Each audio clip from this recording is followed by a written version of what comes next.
Why China's new air zone incensed Japan, U.S. Tensions magnify among the world's top 3 economies over China's controversial new air defense zone. The issues range from disagreements on airspace as well as disputed islands between China and Japan. On Saturday, China declared the creation of an air defense identification zone in the East China Sea, eliciting strong criticisms from the United States and its close ally, Japan. Both countries refused to recognize China's newly created zone. What is China's Air Defense Identification Zone? China released a map and coordinates that identify its air defense zone on November 23rd. It declared that aircraft in the area must report their flight plans to China, maintain two-way radio, and clearly mark their nationalities on the aircraft. The new rules went into effect 10 a.m. that day. Xinhua reported. This space included a swath of East China Sea, including a disputed island chain known as Diaoyu in China and Senkaku in Japan. China vowed to adopt defensive emergency measures to respond to aircraft that do not cooperate in the identification or refuse to follow the instructions. What is an Air Defense Identification Zone, or ADIZ? The ADIZ is not a new concept. It's essentially a buffer zone outside a country's sovereign airspace. Several countries, including the United States and Japan, have established ADIZ in international airspace next to their nations. A foreign aircraft traveling in an ADIZ can be required to identify itself for entry into that country's airspace. It's unilaterally imposed, so it doesn't really have a legal basis and it isn't based on negotiation with neighbors, said James Hardy, the Asia-Pacific editor of IHS Defense Weekly. Its purpose is to give the country an early warning zone in which it can intercept potentially unfriendly aircraft. What island does China's ADIZ affect? The Chinese Defense Ministry said the new air defense zone was not directed toward a specific country. The map and coordinates released by China show the zone covers parts of the East China Sea as well as the Diaoyu, Senkaku Islands. Japan and China both lay claims on Diaoyu, Senkaku Islands, and China's new zone overlaps with Japan, which was formed on August 29, 1968. China contests the Japanese air defense zone as illegal. Zhang Junse, who is with the Chinese Navy, told Xinhua. China also has stirred its South Korea neighbors. A reef called Liudo in the Yellow Sea sits about 149 kilometers southwest of Korea and 287 kilometers east from China, and is partially covered by the Chinese ADIZ. The Koreans have established an ocean research station on Liudo. How have China's neighbors reacted? Japan on Saturday slammed the Chinese announcement, saying it had no validity whatsoever. The nation's Minister for Foreign Affairs calls China's major, profoundly dangerous act that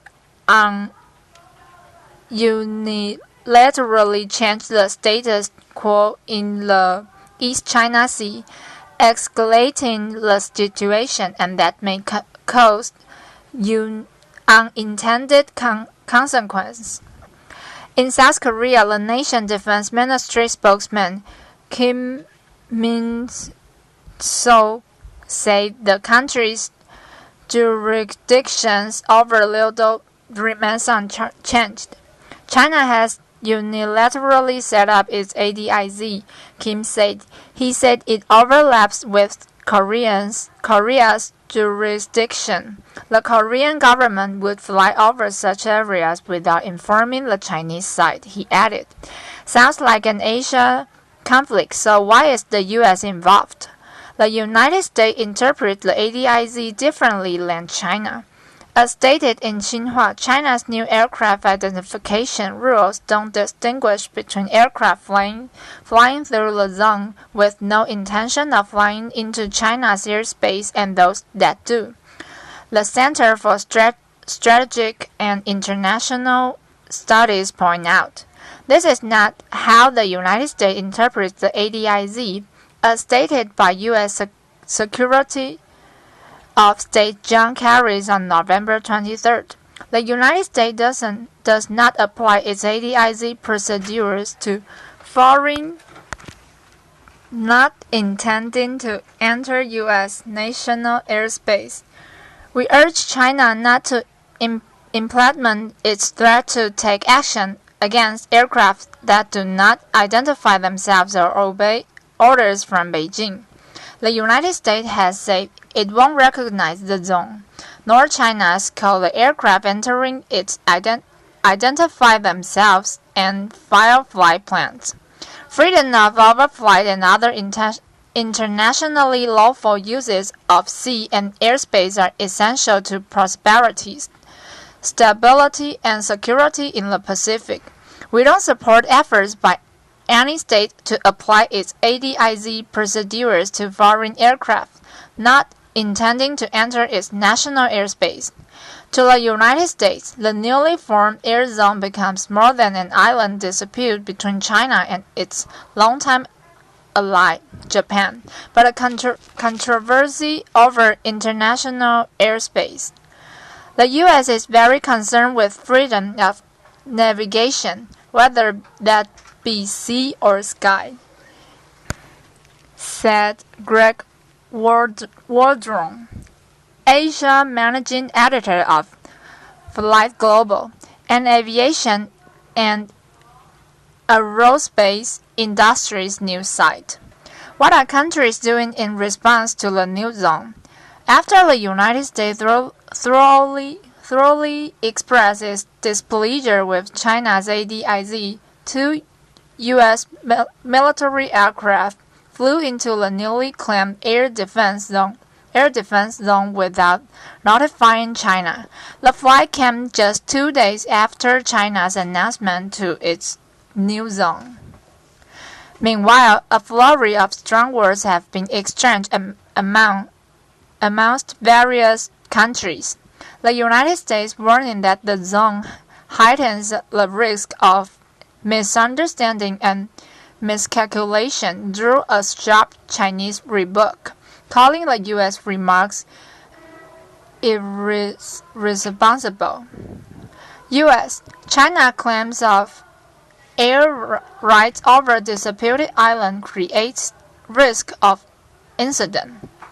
In an editorial in state-run media Xinhua, one commentary writer denounced the U.S. and Japanese objection as a case of they can do it while China cannot, referring to the country's existing ADIZ.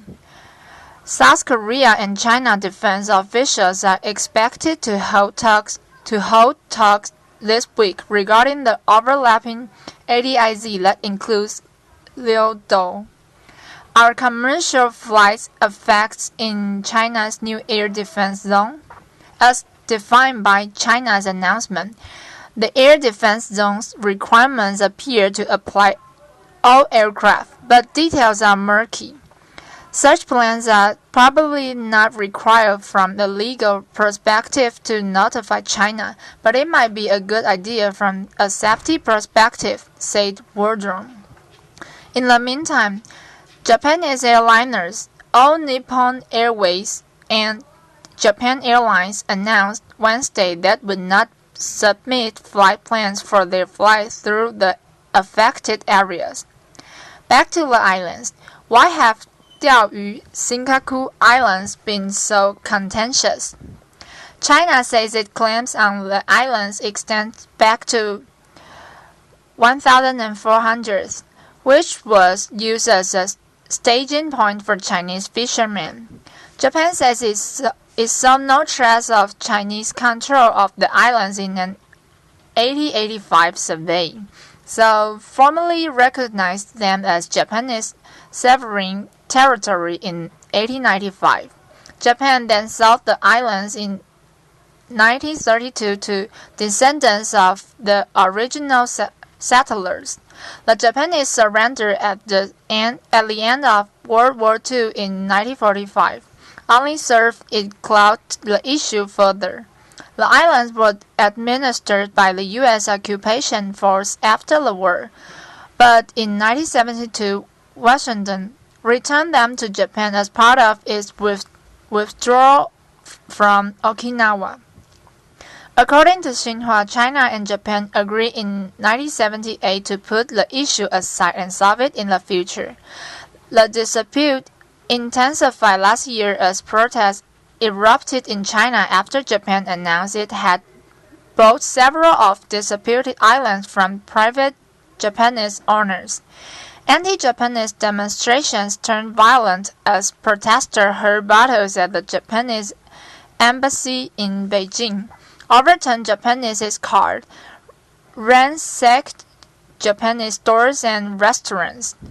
What's so appealing about the Diaoyu Senkaku Islands?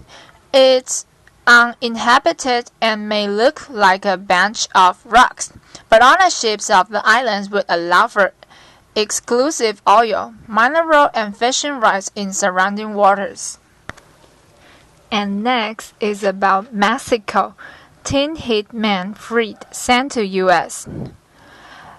Mexican authorities set free a former teen cartel hitman on Tuesday and sent him back to the United States. The release of Edgar Jimenez Lugo, a U.S. citizen known as El Ponchis or the Cloak, comes less than 3 years after a Mexican court found him guilty of torturing and beheading at least four people and kidnapping 3 others as an operative for the South Pacific cartel. The teenager's age 14 at the time, and his on-camera description of the slayings brought international attention to the case. Analysts say the dramatic examples show how Mexican drug gangs were increasingly recruiting youth. On Tuesday, Mexican authorities say he had served his 3-year sentence and had been sent back to the United States. The teen, now 17, boarded a commercial flight from Mexico City to San Antonio, Texas, on Tuesday morning, according to George Messenger, government security in Mexico's Morelos state. An aunt in San Antonio signed off on the teen's repatriation there. A state official in Morelos told CNN Mexico. A judge released him 5 days early, Messenger said, to steer clear of too much publicity in the high-profile case. The judge determined she wanted to guarantee his privacy and safety, he said. After the teen's arrest in 2010, some children's rights advocates were critical of Mexican authorities who paraded him before television cameras and allowed him to answer reporters' questions. The teen answered the battery of questions point blank as camera flash bulb flickered.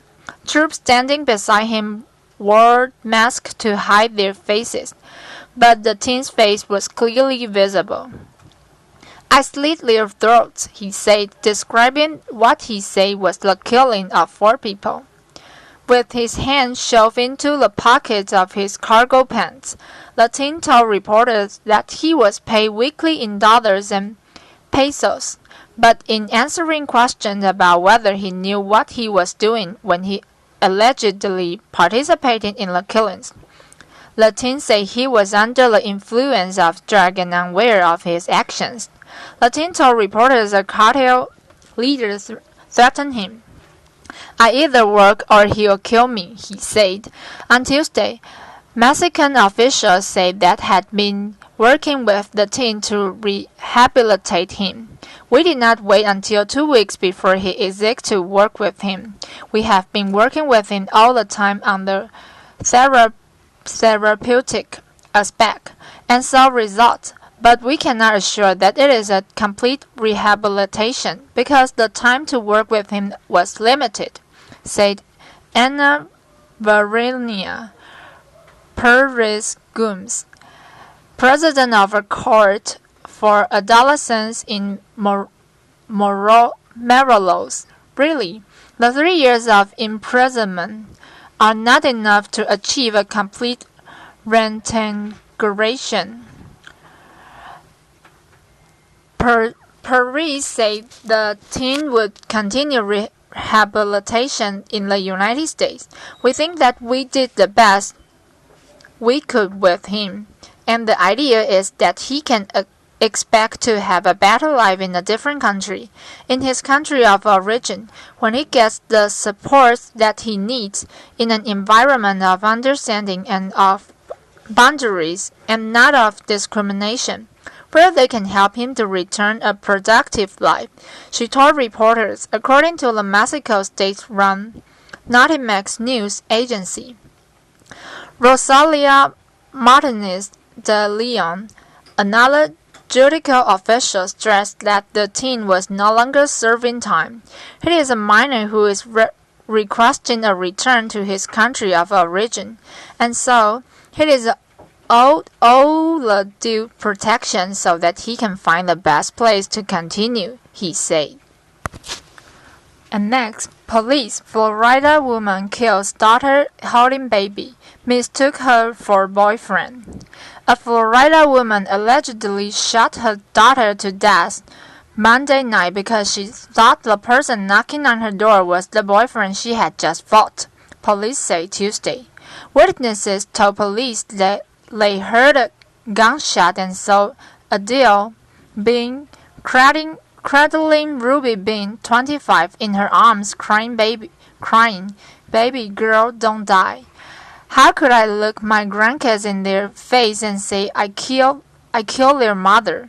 Bean, 52, told the officers who arrested her. "You can lock me away for good." Bean is jailed on a charge of second-degree murder in the death of her only daughter, according to the Winter Haven, Florida police.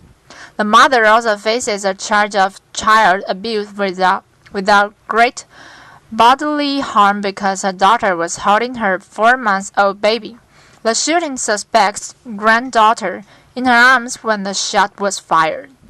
The elder Bean, who was still upset about a heated argument with boyfriend James Lamb earlier in the day, had a baseball bat in her left hand and a .25 caliber pistol in her .22 caliber pistol in her right hand when she opened her door at 8:47 p.m. Monday, police said. She told police it was an accident because she thought it was Lamb, 39, who was banging and kicking on her front door, according to the police report obtained by CNN. As she opened the door, a shot was fired, hitting a daughter in the upper chest, the police release said. The 4-month-old was not injured. Ruby Bean died at the scene. She told police that she intended to use the firearm to kill her boyfriend because she stated he was going to come back and kill her, the police report said. Lamb was still at a Winter Haven hospital being treated for a head injury suffered when Bean hit him with a gun.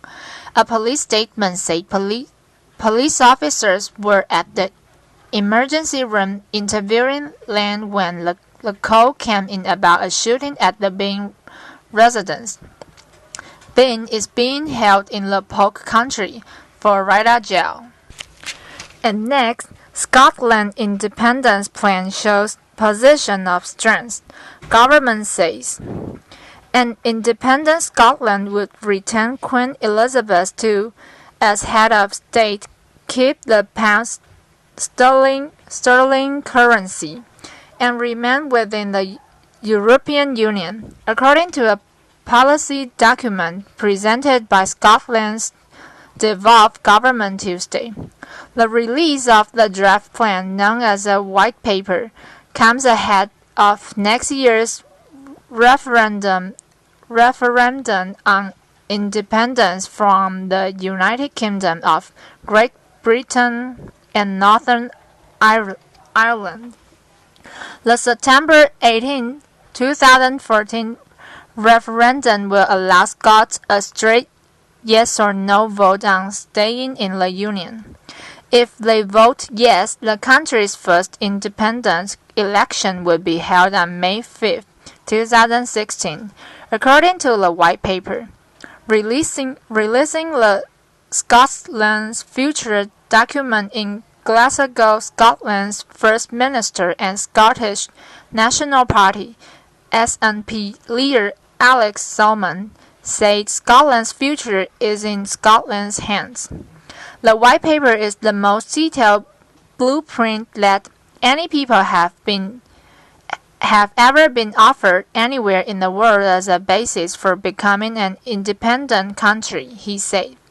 It puts beyond doubt that an independent Scotland would start from a position of strength, in fact become independent in more promising circumstances than virtually any other nation in history.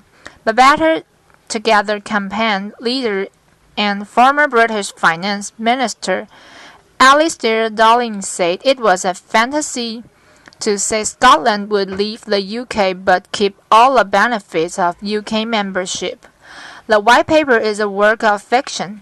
It is thick with false promises and meaningless assertions.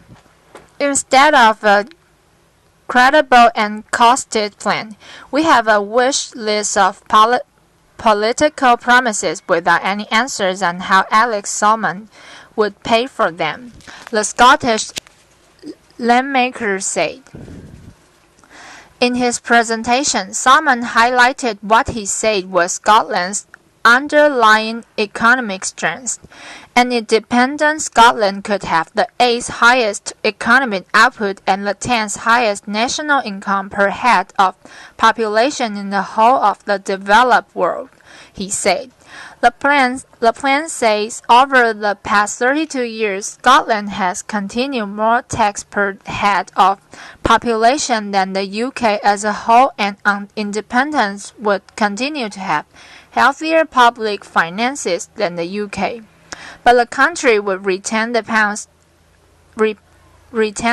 sterling as its currency as part of a former sterling area, it says. Monarch. Other key points outlined in the paper included maintaining Britain's Queen Elizabeth II as Scotland's official head of state. It says an independent Scotland would have a point-based immigration system targeted at Scotland's particular needs and would ensure that British citizens habitually resident in Scotland would automatically be considered Scottish citizens. Existing Scottish citizens would have the right but not the obligation to have a Scottish passport. Foreign policy. The paper says an independent Scotland would establish its own network of overseas embassies and consulates, but would have a close and constructive relationship with the rest of the UK on many foreign policy issues. The government's policy is to remain inside the European Union, the paper says. Following a vote for independence, the Scottish government will immediately seek discussion with the Westminster government and with the member states and institutions of the EU to agree the process whereby a smooth transition to full EU membership can take place on the day Scotland becomes an independent country. Defense. An independent Scotland would make an early agreement on the speediest safe removal of nuclear weapons a priority, the paper says. This would be with a view to the removal of Britain's nuclear deterrent program. Trident within the first term of the Scottish Parliament following independence, the paper says. Scotland would negotiate with the NATO to become an independent and non-nuclear member of the Defence Alliance, it said, and would commit to a 2.5 billion defense budget, building to a total of 50,000 regular defense personnel. We are prepared to negotiate arrangements for the continued use of defense infrastructure in Scotland by UK forces and vice versa, at least for a transitional period. It added, the Act of Union joined Scotland and England in 1977, and Scotland is currently governed under the umbrella of the British government in Westminster in London, alongside Wales and Northern Ireland. Westminster returned some autonomy to the three nations and gave them the right to form their own parliaments in the late 1990s. But British Prime Minister David Cameron and Salmond signed a deal in October 2012, paving the way for Scots to vote on independence from the United Kingdom. And next, Russian security forces detained 14 suspected radical Islamists. Authorities in Russia detained 14 suspected radical Islamists in Mexico overnight and seized explosive devices and weapons, the Interior Ministry said Wednesday.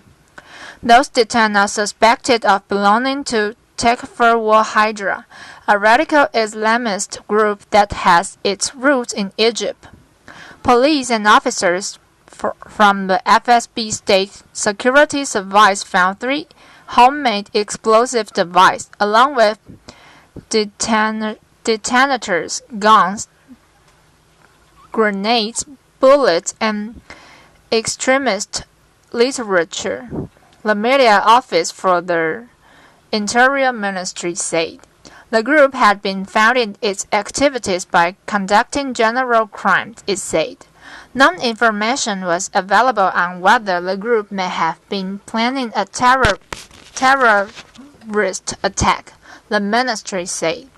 Russia's Supreme Court declared Takfir Wal-Hydra to be a banned extremist group in September 2010.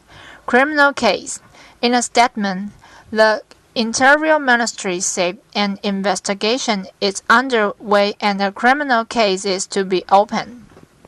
The group was seeking to recruit more people to radical Islam, it said.